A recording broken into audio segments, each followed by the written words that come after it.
Question पहला है, निम्नलिखित में से कौन सा लवण क्रिस्टलन जलयुक्त नहीं है? तो जिप्सम क्या होता है? कैल्शियम सल्फेट हेमीहाइड्रेट, तो इसमें पानी की मात्रा है। धावन सोडा क्या होता है? सोडियम कार्बोनेट यानी CO3×10H2O, इसमें भी पानी की मात्रा है। मित्रों, खाने का सोडा जो होता है बेकिंग पाउडर से बनाया जाता है और इसमें भी नमी मिलाई जाती है, इसमें भी पानी की मात्रा रहती है। और आ नंबर जो है नीला थोथा, नीले थोथे का सूत्र होता है कॉपर सल्फेट CuSO4। तो मित्रों, इसमें पानी की कहीं भी कोई मात्रा नहीं है, तो आपका आंसर सही होगा नीला थोथा। दूसरा क्वेश्चन है, पाचन के समय अमाशय पाचक रसों का pH मान क्या होता है? तो मित्रों, अमाशय में जो पाचक रस होता है उसका नाम होता है HCl।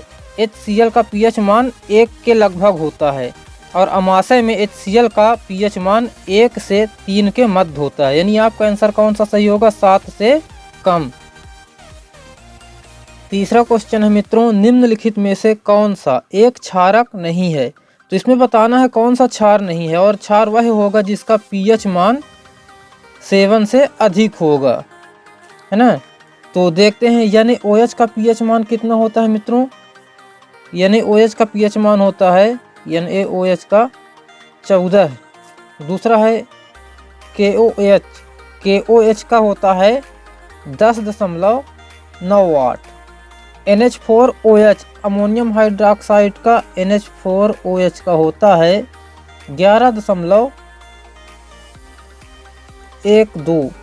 और एथेनॉल का होता है मित्रों C2H5OH का 7.33। तो चूंकि एथेनॉल का pH मान सबसे कम है, इसलिए इसका आंसर होगा C2H5OH। चौथा क्वेश्चन है मित्रों, बेकिंग पाउडर बनाने में प्रयुक्त अवयवों में से एक अवयव सोडियम हाइड्रोजन कार्बोनेट है, तो दूसरा अवयव होगा, तो दूसरा अवयव टार्टरिक अम्ल होता है। पांचवा क्वेश्चन है, अपच का उपचार करने के लिए निम्नलिखित में से किस औषधि का उपयोग होता है? तो मित्रों, एंटा एसिड, यानी कि सा नंबर आपका सही है, एंटा एसिड। आठवां क्वेश्चन है, अम्लों के लिए कौन सा कथन सत्य है? तो मित्रों, आप लोग जानते हैं अम्ल नीले लिटमस को लाल कर देता है और स्वाद में खट्टा होता है, तो नीले लिटमस को लाल कर देता है और स्वाद में खट्टा होता है। अगला क्वेश्चन है, pH स्केल की परास है। तो मित्रों, pH स्केल की परास 0 से 14 होती है, यानी बी नंबर आपका ऑप्शन सही है, ब नंबर 0 से 14 है। अगला क्वेश्चन है मित्रों, निम्नलिखित प्रश्नों के उत्तर एक शब्द या एक वाक्य में दीजिए। पहला है, विरंजक चूर्ण का सूत्र लिखिए। तो विरंजक चूर्ण का सूत्र होता है मित्रों CaOCl2। दूसरा है, धातु हाइड्रोजन कार्बोनेट अम्ल से क्रिया करके किसका निर्माण करती है? तो इसका आंसर है H2O, लवण और CO2 का निर्माण करते हैं। अगला क्वेश्चन है, कैल्शियम फास्फेट जो दांत के इनेमल में उपस्थित होता है, इसकी रासायनिक प्रकृति क्या होती है? तो मित्रों, इसकी रासायनिक प्रकृति क्षारीय होती है। कैसी होती है? क्षारीय। चौथा, अम्ल और क्षार के मध्य होने वाली अभिक्रिया क्या कहलाती है? तो उदासीनीकरण।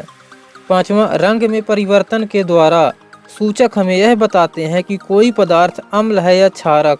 कुछ ऐसे भी पदार्थ हैं जिनकी गंध अम्लीयता क्षार की माध्यम में भिन्न हो जाती है, ऐसे पदार्थों को क्या कहते हैं? तो ऐसे पदार्थों को गंधीय सूचक कहते हैं। क्या कहते हैं? गंधीय सूचक। अगला क्वेश्चन, विरंजक चूर्ण के निर्माण में कौन से पदार्थों का उपयोग होता है? तो इसमें बुझा हुआ चूना और क्लोरीन। बुझे हुए चूने का सूत्र होता है CaCO3 calcium carbonate plus Cl2।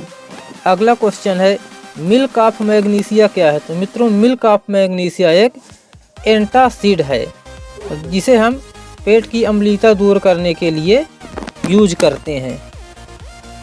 रिक्त स्थानों की पूर्ति देखते हैं मित्रों। पहला है, साकी पौधे नेटल के डंक में कौन सा अम्ल उपस्थित होता है? तो मेथेनोइक अम्ल, इसे फार्मिक अम्ल भी कहते हैं। दूसरा है कठोर जल को मृदु करने के लिए यौगिक का उपयोग होता है। तो किस यौगिक का होता है मित्रों? Na2CO3। तीसरा क्वेश्चन है अम्लीय वर्षा का पीएच मान कितना होता है? तो 5.6 या इससे कम। चौथा क्वेश्चन है सोडियम हाइड्रोजन कार्बोनेट का सामान्य नाम है? तो बेकिंग सोडा या खाने का सोडा। पांचवा है सिरके में कौन सा अम्ल उपस्थित होता है? तो सिरके में एसिटिक अम्ल होता है जिसका पीएच मान 4 से 8 होता है।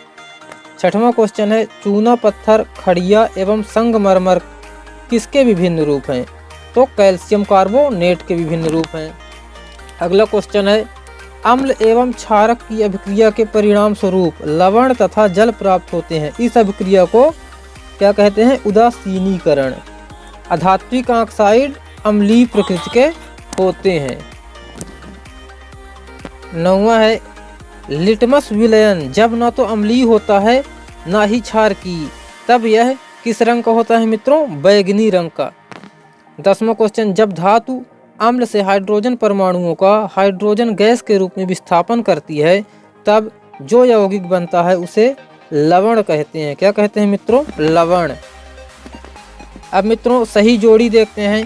पहला नंबर है खट्टे दूध दही, इसका क्या होगा? लैक्टिक अम्ल। चींटी के डंक तो मेथेनोइक अम्ल। नींबू के रस का पीएच मान 7 से कम। सोडियम हाइड्रोक्साइड विलयन का पीएच मान तो 7 से अधिक। और क्षारक क्या होते हैं? जल में घुलनशील। धन्यवाद मित्रों। यदि ये सब कुछ आपके समझ में आ गया हो तो चैनल को सब्सक्राइब कर लीजिए और यदि न समझ में आया हो तो कमेंट में हमें लिखिए और सब्सक्राइब जरूर कर लीजिए। धन्यवाद।